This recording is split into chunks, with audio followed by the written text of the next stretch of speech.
Hey guys, so this week I actually have something special. This is called the Dongfeng BOX. Now, if you don't know about Dongfeng, they are a Chinese brand, and this little car is going to be arriving fully in South Africa very, very soon. It is a EV hatchback. It has an electric range of about 330 kilometers, and pricing is rumored to be under R500,000, making this by far the cheapest electric car in the country. So if we look at the front of the box, it has a very sleek design. Because it's an EV, there isn't a need for big gaping holes within the front bumper for air to cool down the engine through the radiators. But there is one vent at the bottom here because the batteries do still need to be cooled. Now, if we open the bonnet, we are actually able to see the electric motor. Now, that isn't really very common for EVs, but do know that this is the only Dongfeng box in the country. So I'm sure this is just for, display purpose. We can actually see what everything looks like. It is powered by a 42.3 kilowatt hour battery with a single electric motor position at the front axle, meaning that this car is front wheel drive. So in terms of performance, the electric motor produces 70 kilowatts as well as 160 newton meters of torque. And yes, it definitely doesn't seem like much, but what I will say, it actually feels like a lot more than what it is.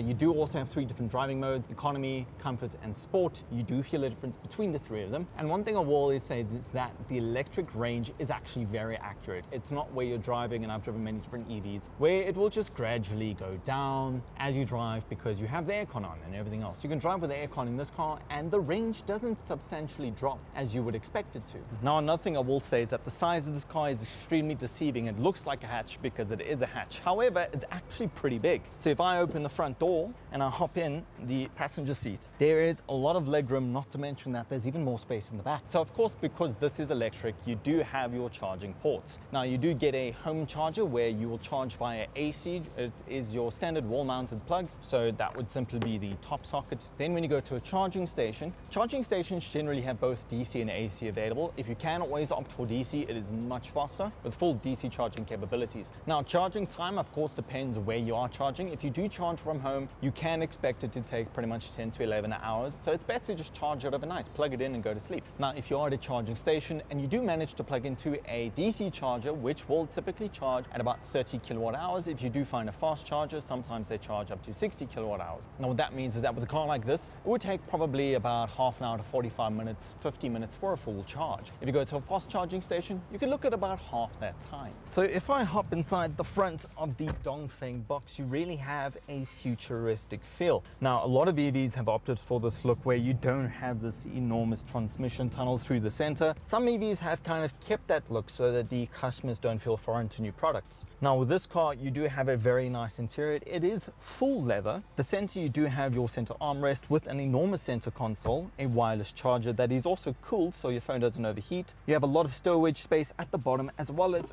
two enormous cup holders for a coffee cup and a bottle. As we go a bit further up, you do have a USB port, your main infotainment screen, as well as in front of me is a digital speedometer. So that does make life nice and easy. And to be honest, it doesn't distract you that much either. Now, the interior does feature ambient lighting, which you can change. And I just want to touch base on the steering wheel. It's not a standard round steering wheel. It's very comfortable. It's got almost a flat bottom as well as a flat top. The car is also extremely agile, and its turning circle is very good. Only thing I will say is that I do feel the sound system in the box could definitely be better. That is also typically a aftermarket retrofitted thing. If you want better sound, you can always just put in better sound. That's not really an issue. Interesting features for the passenger here, the front passenger. So typically I call the seat for the passenger princess. Reason being, number one, you have your vanity mirror, which my girlfriend leaves open all the bloody time. Number two, instead of having a glove compartment, you actually have something that could be pretty much used as a makeup tray. So when she sits here and we're late for work, or I'm late to drop her off at work, she can use this to do her makeup. One more thing, the reverse camera on this car is remarkably clear. And I'm not just saying that, it's literally looked like someone has taken an iPhone 16 Pro Max and smacked it on the back of the car. It is so clear. I'm a bit flabbergasted because typically a lot of cars, especially new cars, they almost look like some manufacturers took a Nokia 3310 and just kind of stuck it on the back of the car. And those phones didn't even have cameras. So that just shows you how bad some of them really are. Now, if we look at the back of the box, there is quite a lot of room, and I know I really do sound like a broken record here. They've done this really well where they've kind of changed your perception of what a small car should be. Small cars, typically you think, you know, it's not for tall people or for a family or a decent sized family. This will happily fit 4 adults, and the seat quality and comfort is seriously remarkably good. Now, in terms of wheel size, these are 17-inch wheels with hubcaps. Reason being is this is actually the base model, so there are going to be higher trim levels. This also isn't even the extended range version. The extended range version will go up to 430 kilometers. But to be honest, I quite like these. They're not that bad.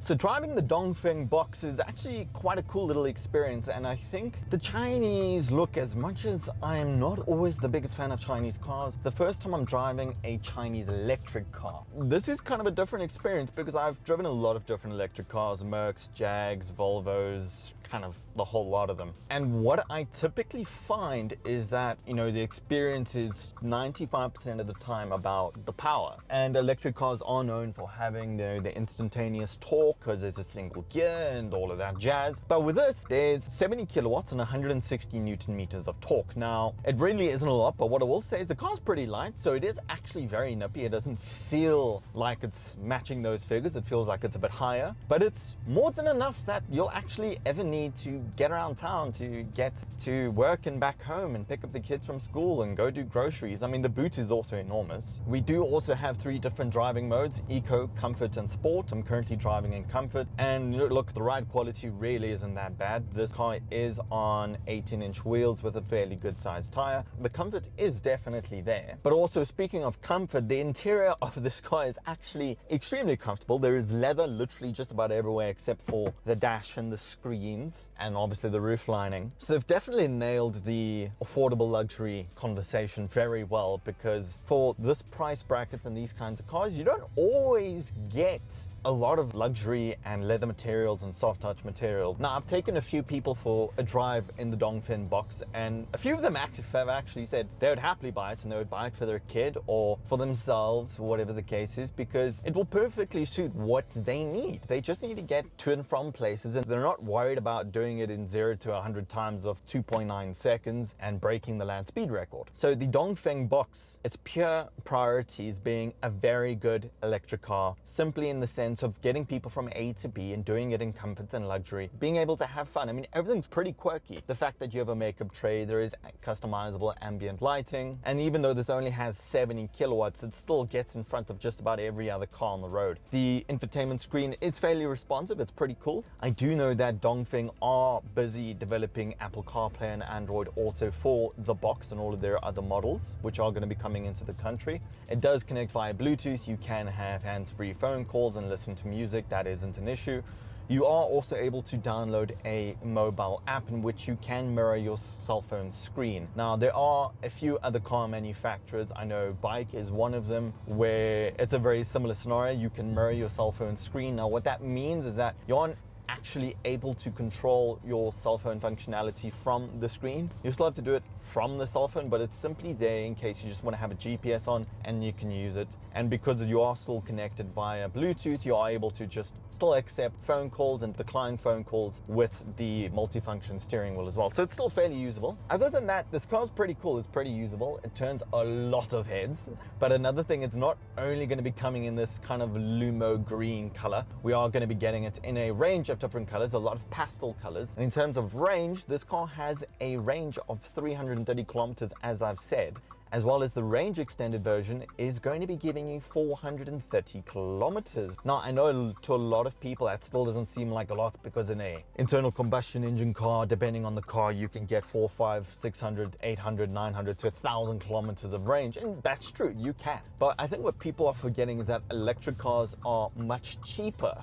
to run than your typical fossil fuel vehicles, as well as it's a different methodology when you live with the car. It's not where you go to a petrol station and you fill up. You have a home charger at home, whether it's a wall socket or a wall mounted charger. So you get home, you plug it in like a cell phone, and that's it. By the next morning, it's full again. You are also able to charge at public charging stations. In terms of that, you of course get your AC and DC charging. Your DC charging is ideally what you want to look for and find. So here in South Africa, there is a company called Grid and cars. Now they've partnered up with pretty much every manufacturer that have electric vehicles to supply them with the capabilities of using their charging stations. Now they have various charging stations from AC to AC and DC, and then you have DC fast charger. But another thing with electric cars is that the car is optimized to charge from 10 to 80% within 25 minutes, more or less. And you only need that. That's perfect. So also in terms of cost of charging the car, I do know at public charging stations, the tariffs are about 7 Rand, I think 45 cents per kilowatt hour. In terms of charging from home, it's even cheaper because the tariffs there, I think, are about 2 Rand 50 per kilowatt hour. So it is cheaper to charge from home than what it is to charge at a charging station. Thanks for watching my video, guys. I do really appreciate it. If you could do me a favor and just hit the subscribe button below, it would go a long way as it allows me to make videos on cars like this and other performance cars and SUVs and upcoming small hatches. I would really appreciate it. Also, don't forget to like the video and share it with a friend. And until next time, see you soon.